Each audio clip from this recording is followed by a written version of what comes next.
ये जो है हम लिक्विड स्टडी कर रहे हैं। लिक्विड के अंदर जो है अब तक हम लिक्विड ही पढ़ रहे हैं काफ़ी लेक्चरों से। ये भी लिक्विड की एक एप्लीकेशन है, डायपोल मोमेंट। ठीक है, तो डायपोल मोमेंट जो है इसे हम कैसे डिफाइन करेंगे? ये प्रोडक्ट होता है इलेक्ट्रिक चार्ज का और चार्जेस के दरमियान जो डिस्टेंस होता है उसका। ठीक है, तो डायपोल मोमेंट हमारे पास क्या है? ये प्रोडक्ट है इलेक्ट्रिक चार्ज का और चार्जेस के दरमियान जो डिस्टेंस होता है उसका। अब डायपोल मोमेंट कौन से मॉलिक्यूल्स के दरमियान होगा? ये हमेशा उन मॉलिक्यूल्स के दरमियान होगा जिनकी चार्ज सेपरेशन होगी, और चार्ज सेपरेशन की वजह से ऑब्वियसली एक सिरा मॉलिक्यूल का पॉजिटिव हो जाएगा, दूसरा नेगेटिव हो जाएगा, उनके डायपोल क्रिएट होंगे, उनमें इलेक्ट्रोनेगेटिविटी का डिफरेंस आएगा। तो ये हमेशा जो है अपोजिटली चार्ज मॉलिक्यूल या फिर उन मॉलिक्यूल्स के दरमियान होगा जिसमें चार्ज इक्वली डिस्ट्रीब्यूटेड नहीं होगी। ठीक है, अब जो डायपोल मोमेंट है ये हमारे पास वेक्टर क्वांटिटी है। वेक्टर और स्केलर में क्या फ़र्क है? वेक्टर में मैग्नीट्यूड और डायरेक्शन दोनों आता है, स्केलर में जस्ट मैग्नीट्यूड काउंट होता है। और वेक्टर में अब ये वेक्टर है तो इसकी डायरेक्शन को हम एरो से जाहिर करेंगे, पॉजिटिव से नेगेटिव की तरफ, और मैग्नीट्यूड जो है ये एरो की लेंथ से शो होगा। ठीक है, तो डायपोल मोमेंट हमारे पास ये दो चार्जेस हैं, इनके दरमियान ये डिस्टेंस है। डायपोल मोमेंट इनका क्या हुआ? Q into T.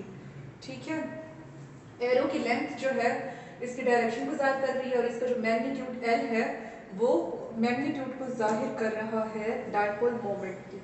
ठीक है, उसके बाद इसकी यूनिट्स हम निकालने के लिए एक ना हाइपोथेटिकल मॉलिक्यूल को कंसीडर करते हैं। हाइपोथेसिस का क्या मतलब होता है? मतलब किसी चीज़ को हम फर्ज कर लेते हैं। तो एक मॉलिक्यूल आप फर्ज कर लें ए बी, जिसके ऊपर फुल पॉजिटिव नेगेटिव चार्ज है, मतलब उसमें जो आयनिक बॉन्ड है वो कम्प्लीटली 100% जो है आयनिक है। तो ऐसा एक्चुअल में होता तो नहीं है, कुछ ना कुछ फर्क आ ही जाता है। तो हाइपोथेटिकली ये आप सपोज कर लें कि हमारे पास ऐसा मॉलिक्यूल है, तभी जो है हम डायपोल मोमेंट की यूनिट निकाल सकते हैं। अब इसकी यूनिट निकालने के लिए इसका जो डिस्टेंस है उसे एंगस्ट्रॉम से जाहिर कर रही है, जो कि 10⁻⁻8 सेंटीमीटर के बराबर है। ई इलेक्ट्रॉन या चार्ज जो है हमारे पास 4.8 इंटू 10⁻⁻10 ESU के बराबर है। अब इन दोनों को जब हम मल्टीप्लाई करेंगे तो इनके मल्टीप्लाई करने से 4.8 इंटू 10⁻⁻18 सेंटीमीटर ESU आ जाएगा। अब ये जो 10⁻⁻18 ESU है ना, ये एक डिबाई के बराबर होता है। ठीक है, तो ये हमारे पास फिर आ गया डायपोल मोमेंट बराबर है 4.8 टी के। तो इस सारे में हमने क्या देखा? डेफिनेशन देखी डायपोल मोमेंट की। ये प्रोडक्ट है चार्ज का और उनके दरमियान डिस्टेंस का, और ये हमेशा उन मॉलिक्यूल्स में होगा जिसमें इलेक्ट्रॉन इक्वली शेयर नहीं होंगे, और ये वेक्टर क्वांटिटी है, इसमें मैग्नीट्यूड भी होगा, डायरेक्शन भी होगी। डायरेक्शन जो है, जो एरो है पॉजिटिव से नेगेटिव की तरफ, उससे जाहिर किया गया, और इसका मैग्नीट्यूड एरो की लेंथ है। फिर मैंने कहा कि यूनिट स्टडी करने के लिए कम्प्लीटली आयनिक मॉलिक्यूल को कंसीडर करें जिसमें हमने ये वैल्यूज पुट की, तो हमारे पास डायपोल मोमेंट बराबर आ गया 4.8 डी के। उसके बाद जो है हमारे पास है नेट। अब ना हम इलेक्ट्रॉन का ना कैलकुलेट करते हैं वैल्यूज पुट करके डायपोल मोमेंट। ठीक है, ये हम कैसे करेंगे?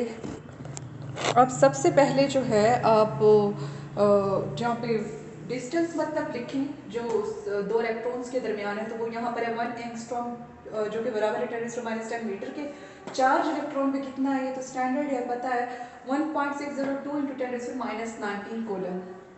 अब डिस्टेंस इंटू चार्ज जब ये किया तो 1.602 इंटू 10⁻⁻29 आ गया। जब बेसिस मल्टीप्लाई हो तो उनकी पावर्स आपस में ऐड हो जाती है, -10 और -19 -29 हो गया। और जब हम इस पॉइंट को इधर मूव कराएंगे ना, तो ये फिजिक्स का असूल है, यहाँ से एक नेगेटिव वैल्यू बढ़ जाएगी। ठीक है, तो ये 16.02 इंटू 10⁻30 मीटर कूलम हमारे पास आ गया है। अब ये जो होता है हमारे पास डायपोल मोमेंट, ये 4.8 डिबाई के बराबर होता है। अभी हमने जो है ड्राइव किया, तो इससे लिखेंगे 4.8 डिवाई बराबर है 16.02 × 10⁻30 मीटर कूलम। डिवाइड नहीं रहने दे, 4.8 इधर मल्टीप्लाई हो रहा है, यहाँ के डिवाइड हो जाएगा। तो फिर एक डिवाइड की यहाँ पे हमारे पास वैल्यू आ जाएगी जो कि है 3.38 × 10⁻30 मीटर कूलम। अब इंड्यूस डायपोल मोमेंट का क्या मतलब है? कुछ मॉलिक्यूल्स खुद ही डायपोल मोमेंट जो है क्रिएट कर लेते हैं, कुछ में जो है हमें इंड्यूस कराना पड़ता है। तो हम कैसे इंड्यूस कराते हैं कि किसी मॉलिक्यूल का नेगेटिव सिरा दूसरे के करीब लेकर जाएंगे तो वो पॉजिटिव हो जाएगा, या फिर किसी का पॉजिटिव लेके जाएंगे तो वो नेगेटिव हो जाएगा। तो ये जो काम हम करा रहे हैं जो खुद से नहीं हो रहा, हम मॉलिक्यूल्स को नज़दीक ले जाकर करवा रहे हैं, तो ये डायपोल मोमेंट इंड्यूस हो रहा है, जिसे हम इंड्यूस डायपोल मोमेंट कहेंगे। तो इसका फार्मूला भी यही है, यानी कि जो चार्ज है उसे मल्टीप्लाई कर दो उसके डिस्टेंस से चार्जेस के दरमियान जो है। उसके बाद है dipole moment in diatomic molecule. अब डायटोमिक मॉलिक्यूल दो तरह के होते हैं, एक होते हैं होमोएटॉमिक मॉलिक्यूल और एक होते हैं हेटेरोएटॉमिक मॉलिक्यूल।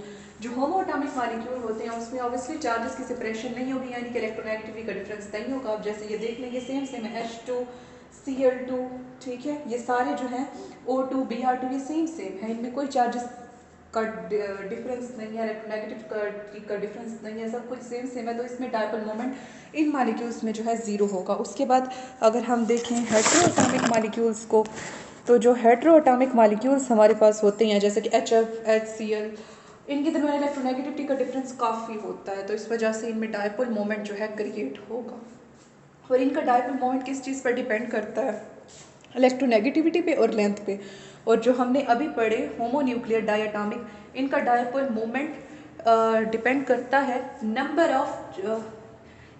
Of charge separation. मतलब उसमें अगर चार्ज सेपरेशन होगी तो डायपोल मोमेंट होगा, नहीं तो नहीं होगा। और इसमें तो है ही, तो ये इसका ज़्यादा कम होना किस बात पर डिपेंड कर रहा है? लेंथ पर डिपेंड कर रहा है और इलेक्ट्रोनेगेटिविटी पर। उसके बाद है पॉलीएटॉमिक मॉलिक्यूल। अब पॉलीएटॉमिक मॉलिक्यूल्स के अंदर ना बहुत सारे एटम्स बॉन्डेड होते हैं, तो उसके अंदर एक डायपोल मोमेंट नहीं होगा, कई सारे डायपोल मोमेंट होंगे, बॉन्ड्स के डायपोल मोमेंट होंगे, बॉन्डेड एटम के, जिसने जो है हम बॉन्ड मोमेंट कहेंगे। जैसे कि H2O को आप देख लें, अब ये पॉलीएटॉमिक मॉलिक्यूल है तो इसके अंदर 2 डायपोल मोमेंट है, NH3 के अंदर 3 है, CH4 के अंदर 4 है। उसके बाद मैंने डायपोल मोमेंट का पॉलीएटॉमिक मॉलिक्यूल का एक फार्मूला लिखा है जो कि बराबर है 2 dipole moment AB into cos θ/2।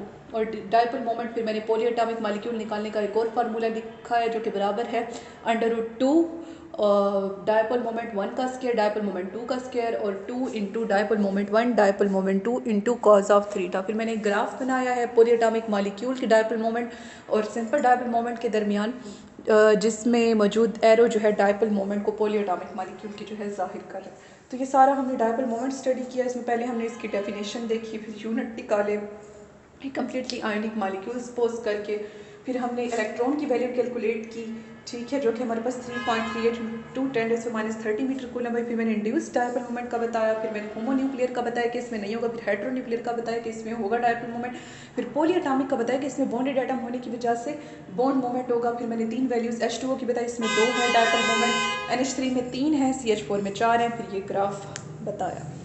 तो ये हमारा डायपोल मोमेंट था।